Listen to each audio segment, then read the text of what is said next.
how to use the small and large Craft Express handheld heat press. Start by plugging in your press. Then, hold your finger on the large circle button on the touch screen of your press. This will turn your press on. To change the temperature, hold your finger on the gear symbol and then use the plus and minus signs to increase and decrease your temperature. To change the time, hold your finger on the gear symbol and then use the plus and minus signs to increase and decrease your time. To change between Celsius and Fahrenheit, hold your fingers on the plus and minus symbols at the same time.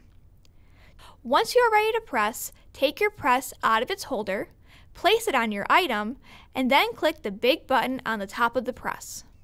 The press will vibrate to maintain pressure.